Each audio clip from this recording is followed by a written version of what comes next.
Okay, time to discuss history. Now, the Genesis story in the Bible is missing a few components. So, let's fill in the voids here. In the beginning, for lack of a better words, call it God, decided to create another being in its likeness. So, in order to do that, let's not forget that we exist in the microcosm of a macrocosm. Alright, so God decided to create another being in its likeness. Maybe God is lonely and wanted a mate. So in order to create this being, it needs a body. In order to have a body, it needs tissue. So God created the multiverse and filled it full of universes. God created the founders in its image to create these universes. So the founders, in turn, created the elders, otherwise known as the Elohim, to fill these universes with life created in their image. And the first place they chose was Lyra, and they created the first physical humans in their shape. Well, by the way, the Elohim originally came from the Andromeda Galaxy, which were, in contemporary terms, what we know as the Heaven Realm. Food for thought. Okay, so, start with the origins of humanity, and it is not current. Darwin was just a scapegoat, and was part of the founders of the Eugenics Society. There was no missing link. So let's start with the true origin of the human species, which started in Lyra about 22 million years ago. First human civilizations, is where they started. Now Lyra back in the day was an orange star. So that's why the people from there had the kind of classic angelic look with the platinum blonde hair, alabaster white skin, pale blue eyes. That was the original human genome, which kind of explains European arrogance to an extent. Okay. Well, one of the first worlds the angelic Lyrans settled was Arcturus. And there's something about Arcturus that, like, time was almost like on steroids. And so these Arcturians evolved really, really quickly. And they're the first ones to evolve beyond the physical into, like, the fifth density level. And at that point, Arcturus became the gateway that human souls travel through before they return to the heavenly realm in the Andromeda Galaxy. So they're kind of like, the Arcturians are basically the St. Peters of the universe, of this universe, for humans anyways. The population of Vega. So Vega was a white star, and after enough generations, they developed really dark skin, copper-colored, brown, black hair, dark brown eyes, because thousands of years in exposure to a white star. This is where I kind of get the light, dark.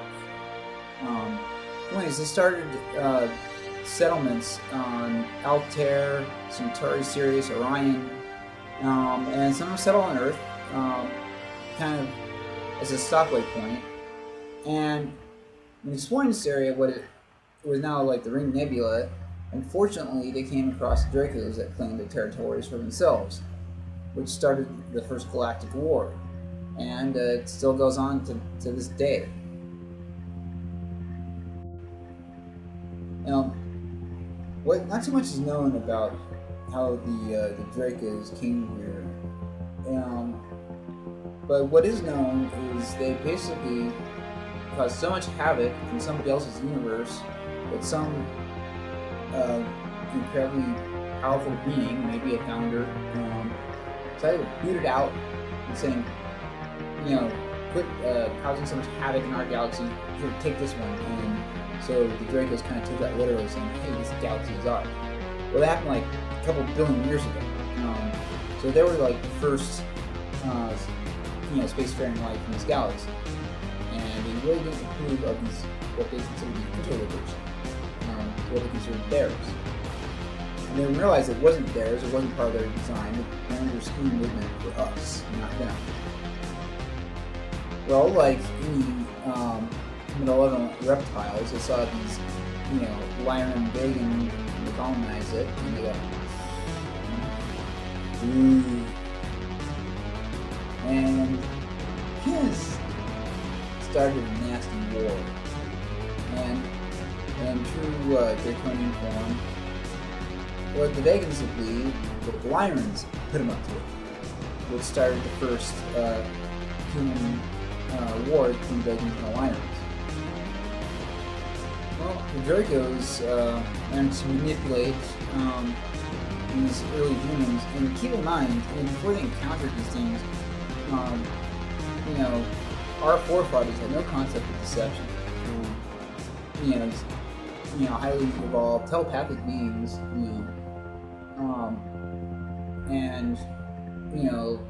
these Dracos managed to convince the Vegans and their colony worlds that the Lyrans put them up to this attack. So that's when the first human-on-human wars began, and was a Draco deception. Well, after several more thousand years have passed, eventually people realized that they were duped, and so decided to create a colony world together, both the light, the risen and the fallen angelics. Decided to say, okay, we gotta, see if we can create some peace here, and let's settle a world together. So on one side you had service to others, positive polarity, and service to oneself, negative polarity. And so the goal was integration. So you had two diametrically opposing points meet in a triangle, which is where we get the trilateral symbol that goes on to this day. So anyways, they decided to call this world, since integration is at the top point, call it Apex. Well, it was an abysmal failure. As I said, you had all kinds of diametrically opposing forces that would not get along. They could not see past each other's viewpoints, and all-out nuclear war broke out. And for all these purposes, everybody thought that Apex was a dead planet. And for thousands of years, unbeknownst to most other galactic humans, the surviving population went underground and slowly evolved into what we're familiar with as the Greys. And I'll get to the history of the Apexian Greys later on. Okay, so one of the first worlds that Vegans colonized was the Sirius trinary system. It's interesting to get trinary. So, those, and they, because they're negatively polarized and, basically live to serve themselves, they pretty much got stuck in this third physical density, and became very polarized and masculine.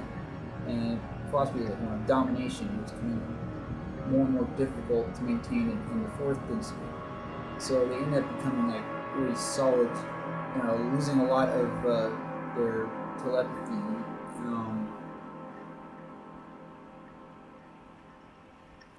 Alright, so these Vegan Syrians, got really trapped in this third density to the point where, we consider ourselves like the veil of forgetfulness in our physical inclinations, but the venom is more like a blindfold. Okay, they couldn't meditate, couldn't dream, none of that.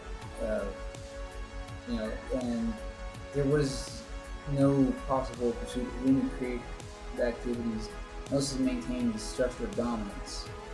You know, you talk about like dictatorship, and nothing on what compares to what was going on there. Well, even at this point, Syrians, the Reagan Syrians, moved out into the Orion system, and it's basically, you know, a long, long time ago, and a galaxy very close to here, we're, you know, get the influence of Star Wars, and I can get into like George Lucas came up with that. There's more than just his imagination. So yeah, the main galactic war was fought in the Orion system. It's known as the Orion Wars, and it has went on for millions of years. And presently, it's settled down, but there's still like occasional border skirmishes in that region. So that's where you get the, you know, the Hunter Orion following the dog Sirius. That's where that comes from.